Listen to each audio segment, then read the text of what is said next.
Fala pessoal, tudo bom? Estamos aqui num spin-off do Finkercast, né, no nosso primeiro episódio, né, que a gente chamou esse podcast de Tribos, né? E o objetivo é exatamente a gente materializar situações como essa, né? Que são situações de serendipidade, onde a gente está aqui, né, ao final de uma feira do segmento funerário, né, onde eu tive o prazer de conhecer essa figura ao lado, que já eu vou chamar ele para apresentar, e que a gente troca uma ideia, né, do quem é, etc. E obviamente a gente está sempre falando do tema vinculado a empreendedorismo, inovação, não é? Mas principalmente com gente que faz. Então não é sobre teoria sobre isso, não é sobre blá blá blá, não é sobre rolê motivacional, é play e tal. Então, Guilherme, cara, obrigado aí por estar inaugurando esse nosso né, pequeno momento de compartilhamento de conteúdo. E assim como a gente diz no Finkercast, né, o objetivo aqui no final, assim, primeiro apresenta, cara, quem é o Guilherme na fila do pão, né? Quem é o Guilherme enquanto isso? E aí lá pelo final a gente vai falando aí, onde é que de repente o Guilherme me despertou, porque literalmente, pessoal, eu cruzei com o Guilherme, vocês vão entender o que é que vai acontecer disso. Pô, perfeito, cara. Primeiro agradecer a oportunidade de poder falar e contar um pouco da nossa trajetória, sempre muito bom, né? E a gente saiu agora há pouco de uma palestra, né, que eu fiquei encantado e muita sinergia, né? Então eu digo, rapaz, deixa eu pegar ele aqui para sair da palestra. Fazer uma blitz, né? Exatamente, né? Quem é o Guilherme, né? Guilherme é um empreendedor, antes de mais nada, e um sonhador que precisa ser, né? E eu estou no ramo funerário, né, há 20 anos, caí aqui, sou consultor, sempre fui consultor, todo empreendedor termina migrando para consultoria, a gente começa a transmitir conhecimento. Eu sou de uma filosofia que o conhecimento ele só vale alguma coisa se transmitido, se vai ser remunerado ou não, isso é secundário, mas ele tem que ser transmitido e sempre coisas boas acontecem quando você transmite conhecimento. Isso norteou minha vida. Comecei a dar consultorias em ramos de automação industrial, indústrias do segmento civil, fábricas de argamassa, desenvolvendo equipamentos de automação industrial. E de repente fui dar uma consultoria, que ia ser uma coisa rápida, em um cemitério, um dos maiores cemitérios do Nordeste. Bom, adiantando a vida, a consultoria é essa que fiquei como gerente de cemitério, depois gerente de funerária, fiz carreira lá dentro. 10 anos depois eu era um executivo de um dos maiores grupos cemiteriais do Brasil e me apaixonei assim de maneira muito forte. É difícil para quem não é do ramo entender isso. Você se apaixonou pelo Death Care. Que eu ia até pegar esse contexto aqui, né? Desculpa te atrapalhando, à vontade. Mas foi exatamente, Guilherme, o que, né, nos conectou aqui, tá nesse momento e que nos surpreendeu, né, cara? Aqui nesse mercado, a gente está há 3 dias aqui, né? A cada contato, o Guilherme, vocês já entenderam aí qual é a pegada do Guilherme, né? Como esse mercado é surpreendente. Mesmo lá atrás já era surpreendente, Guilherme, porque assim, você vem, como tu disse, né? Cara, eu vim de automação indústria, quanto você se viu no mercado? Perfeito. O que acontece? Que é tão diferente. O mercado funerário, né? Ele é um mercado que está parado no tempo. Caramba. Há séculos. Se faz a mesma coisa da mesma forma há séculos. E os resultados são sempre os mesmos também, é evidente, né? Sim, a velha máxima. Sim. Mas os resultados esperados são sepultar meu parente e ir para casa chorar. Isso não vem mudando.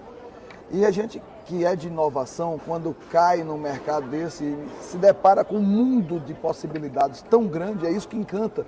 Onde você olha, em terra de cego, quem tem um olho é rei. Né? Então você olha que tudo, o sepultamento é feito, cava um buraco, põe o corpo em terra. Cara, se você analisar isso, há 100 anos era assim, mas há 200 também. Há 500 era assim, há 1000 era assim. Né? Antes, a diferença, né? Quando Jesus foi sepultado numa gaveta de pedra, de concreto, uma gaveta. Mas era uma gaveta, hoje a gente faz de tijolo, mas o processo não alterou. Não teve melhorias. Então isso é um mundo para quem é empreendedor, para quem gosta de inovação, isso encanta qualquer um, em todas as áreas. Sim. Não é só engenharia, não é é psicologia, antropologia, todas as áreas cabem no setor funerário no Deftcare. Então eu acho que foi isso que encantou. Eu fui motivado a montar um departamento. A primeira coisa que eu fiz dentro da empresa que eu estava, eu montei um departamento de inovações tecnológicas, departamento de desenvolvimento de novas tecnologias. Isso dá uma janela de tempo, né?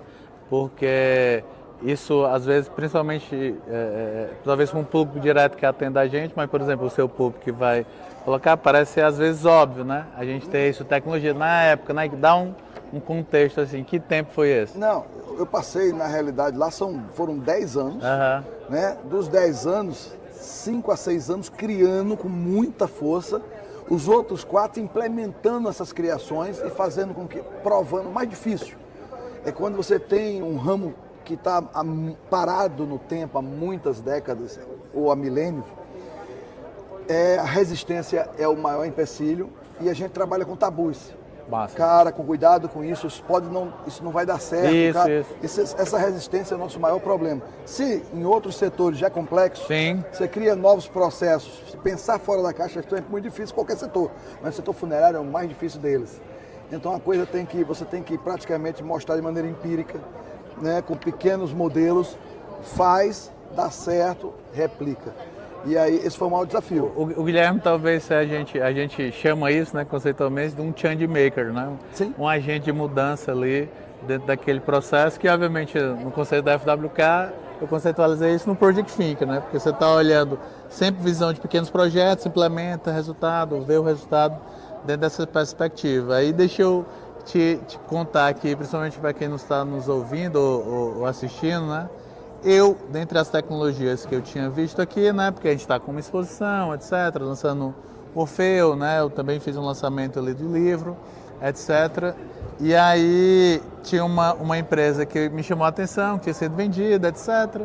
E a gente falando isso, eu não vou falar a empresa, nada melhor do que quem fundou e vendeu a empresa, do que foi o Guilherme, que ele provou um conceito, pessoal, né, que aí eu coloco isso na prática, né, que era uma oportunidade, né, Guilherme? Porque você estava lá olhando e disse assim, cara, isso aqui poderia ser um negócio. E certamente tu teve o desafio de chamar pessoas para fazer, vamos fazer esse negócio?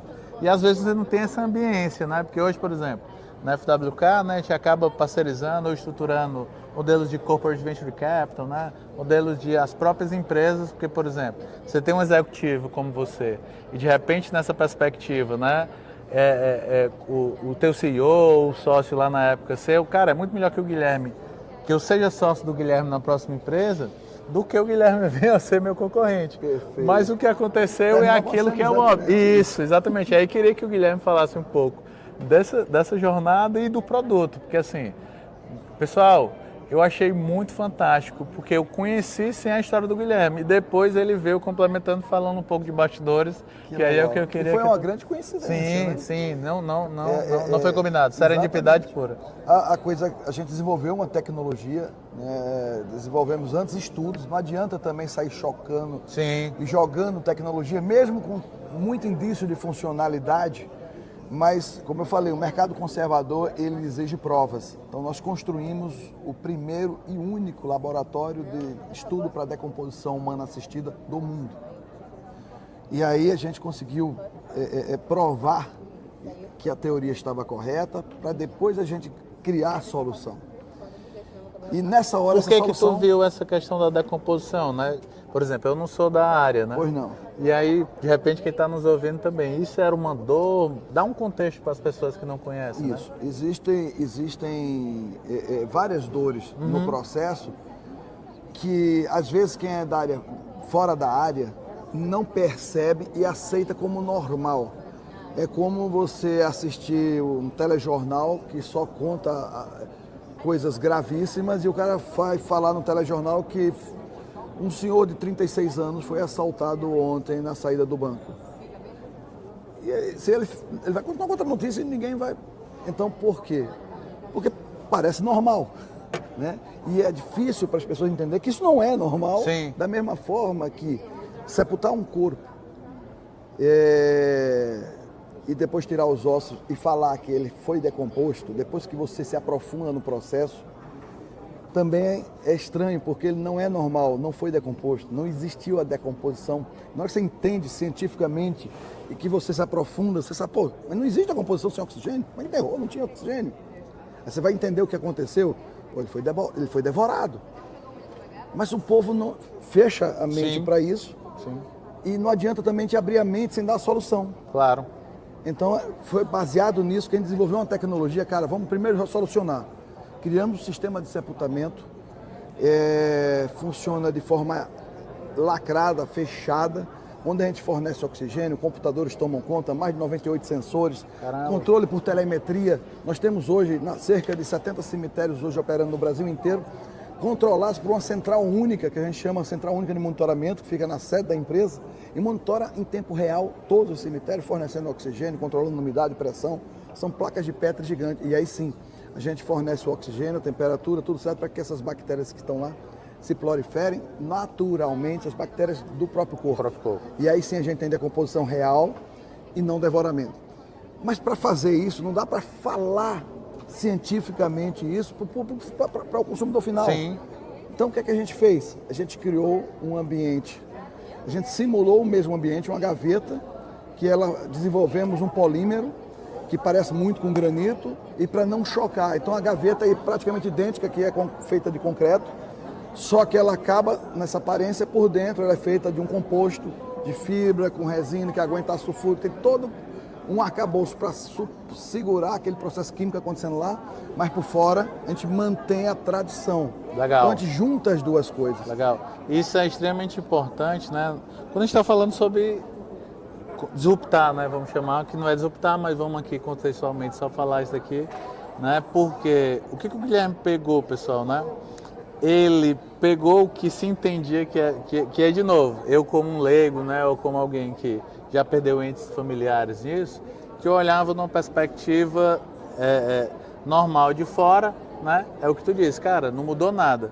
Mas eu vou chamar uma coisa que particularmente me chamou a atenção, que é um desafio hoje global e que é um tema que, consequentemente, por essa tua profundidade, né, de estudar tecnologias, pesquisar, né, patentes que tem por isso, Sim. né, então isso me chamou a atenção, que foi o rolê da sustentabilidade, pessoal. Porque uma coisa é o que ele está falando, a sustentabilidade veio como forma dele resolver um problema. Então hoje a gente às vezes encontra clientes, né, que eu quero ser aderente, sei lá, conselhos que eu faço parte, né, de inovação. Edu, eu vi que vocês são signatários, se a gente tem que ser aderente à questão da sustentabilidade. E o que me chamou a atenção, né, nessa proposta da empresa que o Guilherme vendeu, né, que depois ele evolui mais nessa questão, é que naturalmente já surgiu nativamente isso, né? Sim. Então você assim, eu não pensei o como fazer sustentabilidade. Sustentabilidade já estava na minha raiz da minha proposta de solução. Cara, isso foi genial. Faz parte de toda inovação e hoje eu carrego isso. Nós temos algumas patentes executadas, outras em desenvolvimento, algumas que já estão para ser lançadas agora, mas todas têm a mesma base. Quando a gente vai desenvolver, a gente parte de um problema, a gente já está acostumado a dar soluções tecnológicas nesses problemas em várias áreas. É o que eu chamo de esfera polida, não deixar a ponta solta. Massa. Não adianta eu resolver um problema de forma tecnológica criando um problema antropológico. Não adianta, você não pode mexer na cultura de forma forte. Sim. É como eu falei, a gente tem muita tecnologia por trás, mas quem olhava um cemitério, ele é lindo, igual o antigo, só que mais bonito. Então a gente tem que resolver, mas não adianta também juntar essas duas coisas e eu ter um produto à base de amianto. Eu tenho um produto. Então a gente também tem que pensar, hoje o mercado não permite o sucesso de quem não pule a esfera, de quem deixa a ponta solta. Então a gente tem que cuidar da parte ambiental, senão a gente tem que pensar no escalar, como é que a gente vai escalar isso. Sim. Não adianta também eu criar um produto magnífico. Reduz custo lá para o teu cliente ou não, aquela proposta? A gente sim reduz, mas de maneira inteligente. É mais caro o sistema? Sim, claro. Só que o sistema é 5 vezes mais leve do que um sistema tradicional de concreto, por exemplo. Ele é 5 vezes mais leve. Por ser 5 vezes mais leve, eu consigo elevar. Então nós temos hoje cemitérios operando com 8 unidades de altura, mas por ser 5 vezes mais leve, ele não tem uma fundação nem de longe o que seria se fosse de concreto. E o concreto ele só compete até 4 unidades de altura. Depois disso, ele perde porque as espessuras, a carga aplicada vai ser tão mais complexa que torna ele mais caro. Resumindo, o sistema ele chega a ser 30% mais barato do que o sistema. A gaveta porque você olhando o programa, né? Como a gente chama de gestão projeto. Se você olhar o projeto numa perspectiva de investimento, e é isso que a gente tem que fazer análise quando a gente está investindo em inovação, né? E isso sem falar na parte dos ganhos do ponto de vista ambientais. Porque, infelizmente, a gente está num país que adora o ponto de vista ambiental, exige, mas não paga por isso. Então, essa é uma variável que a gente mantém todo o desenvolvimento, todas as tecnologias, contudo, a gente não conta com ela no plano de negócio para formar cash, porque a gente sabe o seguinte, eu tenho que dar, mas não vou poder fazer isso, eu não posso cobrar por isso, mas faz parte. E a gente consegue desenvolver equipamentos dessa maneira. Recentemente, eu fiz encerrando o time da Evolution, né? Passamos 10 anos com essa empresa. Eu tinha até uma dúvida para tu ir para essa história da Evolution, que é uma dúvida comumente ou de projeto, ou de empreendedorismo, etc. Como é que tu formou o primeiro time? Né, os times ali de fundadores? Porque uma coisa assim, já ficou muito claro, né? Por isso que fiquei feliz do Guilherme ter aceitado aqui ser o nosso MVP, né, dessa história, do Tribus aqui. E aí, assim, às vezes uma dificuldade é que claramente tu tem essa visão, né, do tirar do 0 para o 1, como eu brinquei lá na palestra. Né? E aí isso você tem que agregar outras pessoas que têm outras competências, né? Vamos falar logo primeira ponta, né? Eu falei que eu era executivo, né? A gente pulou alguns anos aí, eu era executivo de um grupo forte, enorme do setor funerário e me associei com um dos donos desse grupo para montar a Evolution Tecnologia Funerária, que era a empresa de desenvolvimento de tecnologia desse grupo que cresceu tanto que ficou pequeno mercado para ser só para uma única empresa. Então a gente criou uma nova empresa onde eu me associei com eles. Então tu criou primeiro tipo uma unidade de negócio e depois virou um spin-off. Ela virou, era uma UGB na empresa, né? E essa unidade, essa tecnologia que foi desenvolvida é algo tão surreal, tão surpreendente, tão único a nível global, que a gente se juntou e, cara, vamos montar uma empresa só disso. Massa. E ela foi uma empresa que foi muito bem sucedida, está bem sucedida até hoje, né? Só que o tempo passa, o cabelo cresce, a gente tem que cortar o tempo todo. Verdade. E aí a gente tem novos caminhos. O mercado funerário, como eu falei, o DeftCare é um sonho para um empreendedor, para quem gosta de tecnologia, de desenvolver. Ele é lotado de oportunidades, né, um pouco trabalhosas, porque a gente tem, diferente do setor de construção civil, por exemplo, que aceita de bom grado toda e qualquer inovação, Sim. mesmo por mais maluca que ela pareça, Sim. porque já existe um conceito e já se conhece que aquela coisa maluca deu certo, ninguém já chama mais de maluco. No DeftCare não tem inovação, então qualquer coisa a gente tem que ter, para ter muito cuidado. Mas a gente tem um novo projeto. E aí, aguarda só um pouquinho para a gente colocar aqui, que eu acho um ponto interessante, né? Se eu fizer uma correlação no ecossistema de startups, né? Era uma startup sem ter esse nome, né? Sim. Entendeu? Era uma startup sem ter esse nome, pessoal, porque só para deixar claro, né? Nasce uma dor do mercado que é de uma big company, de uma enterprise ali desse segmento, que ela nasce como um spin-off daquilo, ela, né, dá um período de growth ali, né, de crescimento de 10 anos, e o Guilherme fez o que a gente chama no mercado do famoso esse, né? Ou seja, ele vendeu por N coisas, etc. Mas eu queria trazer só um ponto que você compartilhasse, né? Que é como a gente se cruzou, né? Que eu queria que você falasse agora dessa história do... Perfeito, né? Voltando aí para as dores, o mercado é imenso e ele existe globalmente em qualquer local. Existe um cemitério e uma igreja antes de existir a cidade. Em qualquer local. Verdade. Se a gente analisar do ponto de vista de novos negócios, e for analisar nichos, e for analisar onde é que está o mercado consumidor, a gente começa pelo mercado. Eu quero montar qualquer negócio, vou montar lanchonetes. Onde é que tem mercado de lanchonete, qual a idade? Mas se você parar para pensar direitinho,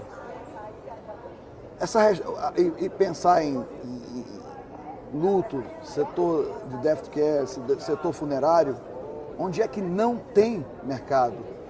Quais os riscos, se você analisar direitinho, aonde estão os bloqueios? Se a gente fizer aqui rapidamente um SWOT, sabe, nossa ameaça só tem uma palavra escrita nela: imortalidade. Então a gente é o último da fila.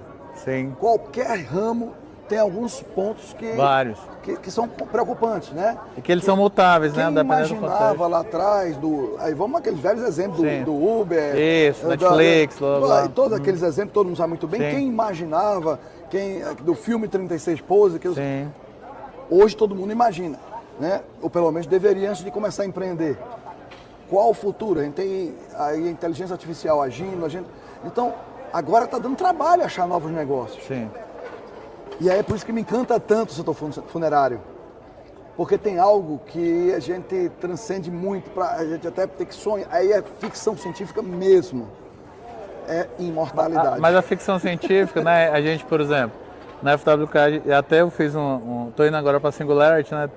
Fiz uma formação da Berkeley, que quando a gente vai se aprofundar sobre pensar no futuro, né, nas organizações, a base é científica, mas você pega o Jetson, né? Que era da década de 70. Muita coisa já tem por aí. Nós estamos vendo os drones agora. Isso.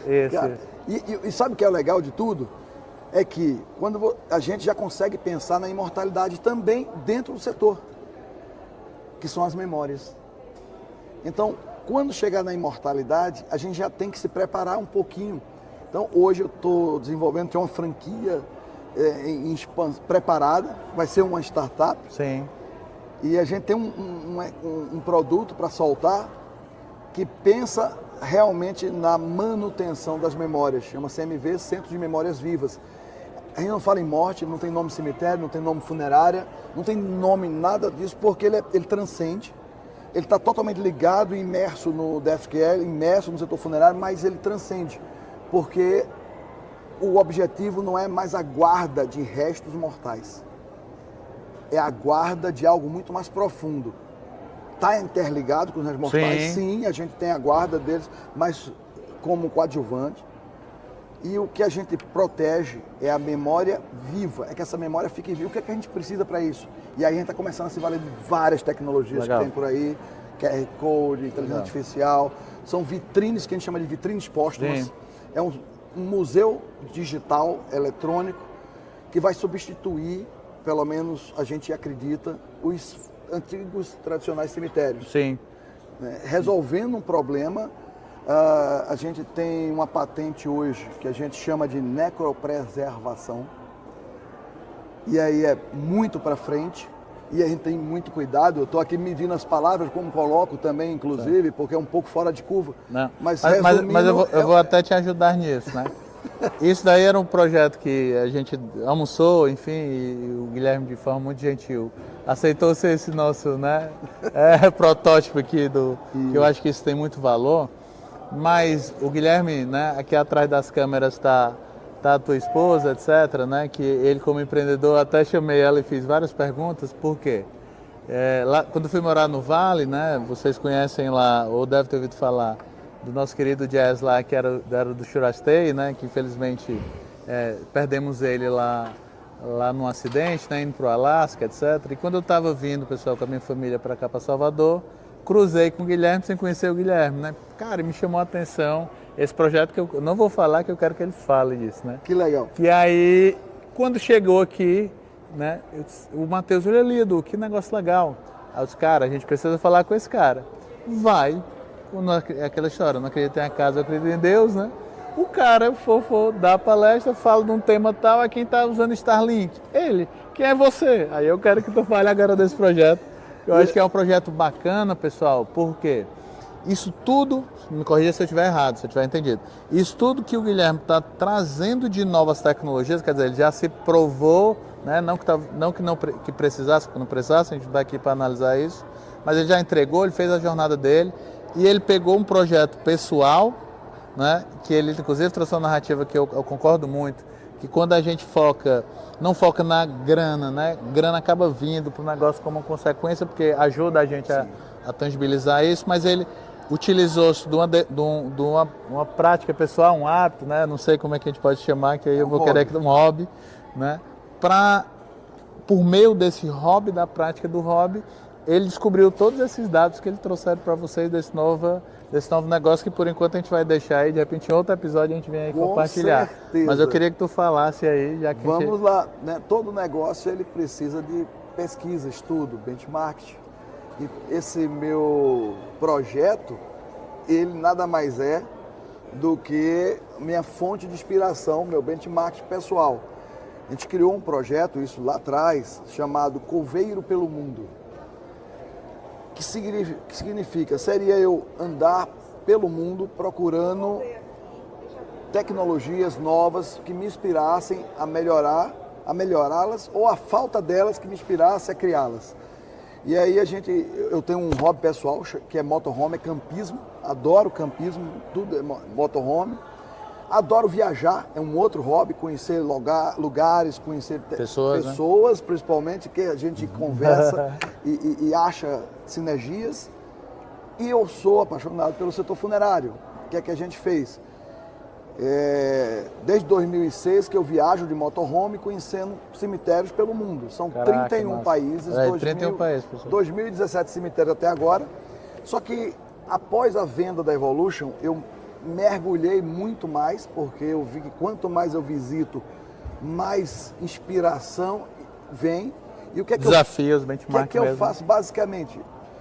Eu entreguei meu cargo executivo, a minha esposa ela era diretora financeira da empresa. Sim. Entregamos tudo, saímos de uma casa de 400 metros quadrados, estamos morando numa camper, um mini motorhome, é menor que um motorhome, de 7,5 metros. E dormindo dentro de cemitérios, a gente viajando, porque não é prático, se for fazer de avião é impossível. Sim, total. E 3 coisas a gente faz em cada cemitério que a gente visita, né? A gente deu entrada para homologar o recorde do Guinness Book, inclusive, do casal que mais visitou cemitério no mundo. Massa. E 3 coisas acontecem. Quando a gente para em qualquer cemitério, a gente tem um manualzinho, né? A gente tem o nosso checklist. A gente reúne material, que estamos escrevendo um livro chamado Cemitérios do Mundo. Massa. Estamos agora trabalhando na parte Américas, na realidade é uma trilogia, dividido por conjunto de continentes. E a gente está fazendo Américas agora. E a gente escreve, que boas práticas eu estou vendo nesse cemitério. Então eu escrevo, nada do que a gente faz, nem o que o Evolution faz, na realidade é a melhoria das ideias que a gente captou.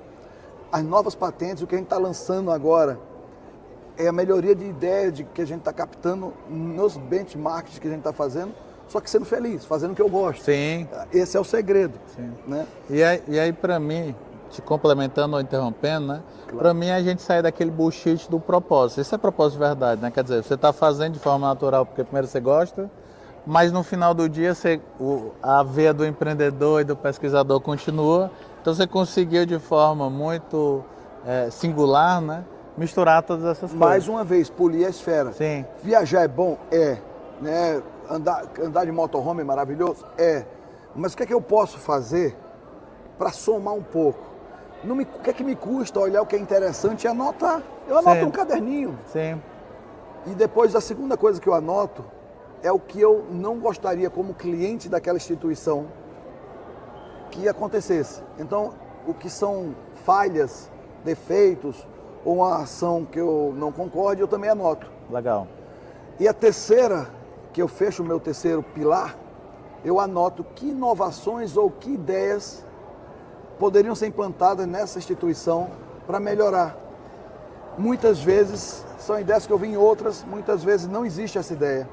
E pronto, a minha patente, que a gente está lançando brevemente o produto, é exatamente uma solução que eu não vi em nenhuma delas. Então a gente consegue com isso fazer produtos novos que com certeza vão sanar uma dor geral, uma dor global.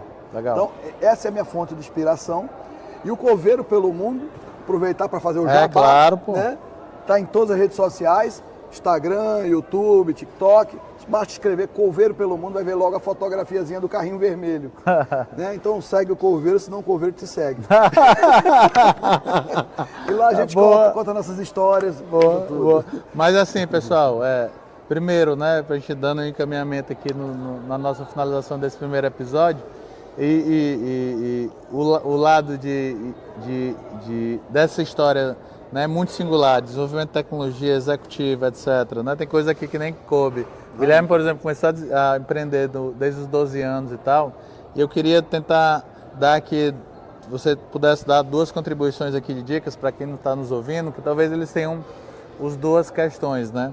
Por exemplo, quem está querendo desenvolver tecnologias, etc., né, com seus aprendizados, obviamente, do segmento, mas que, como você mesmo falou, serve para qualquer segmento, que caminhos estudaria essas pessoas ou que caminhos elas não seguir, né? Talvez seja o não óbvio, né? E do outro lado, a provocação para quem está liderando isso, né? Para quem está com oportunidades e com desafio, como você bem colocou, né? De um mercado tradicional, etc., né? Que provocações o Guilherme lá, que foi executivo, né? Teve que vencer, sei lá, tirar ego do lado, etc. Eu acho que seriam 2 perguntas aqui que eu acho que a gente fecharia aqui com chave de ouro essa primeira contribuição, que eu acho que é só a sua primeira. Muito, muito legal, gente. Bom, a primeira coisa que eu diria é que o estudo, ele nunca vai ser demais. Massa.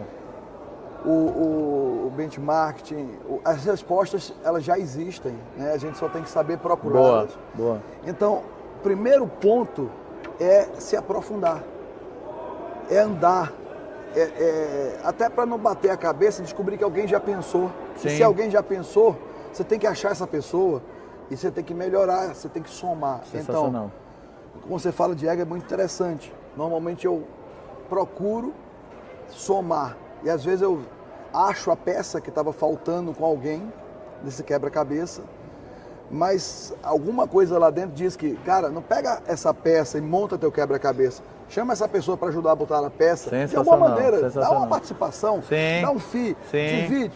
Sim. Porque pode ser que fora essa peça, outras coisas aconteçam e você precisa de mais ajuda. Massa, então, excelente. Esse é o caminho, eu acho, primordial, né, para desenvolver. E não fazer sozinho, não achar que é capaz de fazer sozinho, por mais preparado que você esteja. Massa. Ninguém é capaz de fazer sozinho nenhuma inovação. Sim. De começar algo sozinho é muito difícil. Isso. E é frustrante e só contribui para o seu ego crescer. Isso até começa bem, mas esse ego vai te puxar para baixo. Sim, no lugar de deixar crescer, né? A grana não vai vir. Não vai vir, O que eu sempre me vejo aqui na cabeça, pessoal, que o Guilherme falou dessa história do ego puxar, é igual como se você estivesse num balão mesmo, né? Quando você vai juntando, você está juntando mais oxigênio, quando você percebe, você está voando. E não você tá decolando, né? Me veio aqui mentalmente perfeito. Essa cabeça. Assim, pô, Guilherme, cara, brigadão. Eu agradeço a oportunidade demais da conta. Eu acho que foi muito legal, né? E criamos aqui essa sincronia. Eu disse o Guilherme de forma muito gentil, porque ele tá de motorhome aqui, etc. Eu tô em casa. Tá em casa. Ele até brincou. Eu disse, não, vamos almoçar. Ele, não, vamos almoçar em casa, né? Eu disse, não, vamos almoçar no restaurante, porque não vai caber todo mundo, né? Mas, pô, vamos realmente dar encaminhamento nas nossas conversas, eu acho que tem tudo a ver. E do lado da gente, né, pessoal, você tem uma oportunidade, né? E eu acho que é isso que eu quero deixar aí para vocês que estão nos escutando no podcast, o que vocês estão vendo aí nas redes sociais de forma de vídeo, né? É que o Guilherme deu um pequeno cenário, né, uma pequena contribuição, que para mim, pessoal, é quase como se fosse um mini MBA, porque é um mini MBA do mundo real. Ó, o Guilherme falou, cara, eu tive que trabalhar como consultor, eu estudo pra caramba, eu continuo lendo. Ele falou de patentes, né? Nos Estados Unidos é maluco nos Estados Unidos e China, né? Por exemplo, a gente tinha um cliente chinês que, enquanto aqui a gente fazia 2, 3 patentes por ciclo, os caras faziam 2.000 patentes por ciclo, entendeu? Então, e patente, pessoal, não é feita para ela ficar, né, registrada e na prateleira, né? E aí, pô, quando o Guilherme materializou isso, eu disse, cara, você encontra essa figura de patente, você disse, tem muita profundidade, pessoal, porque o grande negócio que a gente fala, que é exatamente a proposta até desse olhar de projetos, né, centrado em pessoas, que é o que tu faz instintivamente, ou seja, quando tu tá saindo nos 2.000 e poucos que você já colocou, você tá mergulhando e descendo pro play naquela história da Arena, né? Então é muito difícil. Será se tem uma tecnologia tal na Colômbia, no Brasil e tal, né? Tudo é um achismo. Então você tá com o achismo e está trazendo dados para o jogo. Exatamente, a coisa fica empírica, né? Patente é uma coisa que você falou, eu faço as minhas próprias patentes, faço questão disso. Tem escritórios que fazem, se você botar em tempo, é mais barato. Sim. É pagar para fazer, Aham. mas quando você está fazendo algo que exige um conhecimento tecnológico muito aprofundado, você até contrata o escritório, mas senta do lado do teu advogado. Participe, Sim. porque aquela coisa, ela saiu de você. Não adianta fazer uma patente, eu tive problemas com isso. Foi. E, de repente, foi mal escrita. Né? E, às vezes, a gente vai confiando. Então, Sim, a sim. pessoa tem que mergulhar nisso. Sim. E é muito importante desenhar, fazer e dar vida. Sim, É o que você sim, falou. dá vida. Patentes parada na Sim, prateleira, pra caramba, não faz sentido. não vai fazer sentido. Muito bom, cara. Gratidão aí a você. Obrigado aí vocês que acompanharam esse nosso primeiro episódio aqui do Tribos, né? Depois compartilha e tal. Vou pedir pro pessoal botar todos as redes sociais do Guilherme, né? E vou pedir também para ele, de repente, a gente Não, fazer um co-brand, né? fechou. Publicar isso junto. Com certeza. Porque eu acho que, da perspectiva da gente, né? Materializar aqui no Guilherme, e espero tentar trazer outras pessoas, o como esse mercado é surpreendente. Porque, Guilherme, do lado, quando eu comentava, né? Eu estava falando para Guilherme que a gente estava numa missão com executivos do segmento do agro, etc., na Europa. Quando eu falava da minha agenda, que eu estava vindo para cá, todos riram. E aí, o que eu quero fechar com esse olhar do todos riram, né? Às vezes, pessoal, fazer o que todo mundo faz, né? Por mais que seja uma frase clichê, você vai chegar onde todo mundo chega, né? Então, a risada daquelas pessoas, e eu materializar nesse negócio do Guilherme, me faz provar que a gente está fazendo coisas para mudar o que sempre foi assim. Então, aquelas pessoas estavam olhando o óbvio, a gente está atrás do não óbvio. Então, cara... Esse negócio de risada, imagina você num carrinho vermelho cheio de caixãozinho desenhado. Sim. Você acha que acontece comigo quando eu paro no sinal de trânsito? Sim. Né? Um monte de gente se benzendo. Claro. Mas é isso, eu sei o real propósito. Sim. Então, pessoal, até a próxima aí. Obrigado, foi muito bom. Valeu.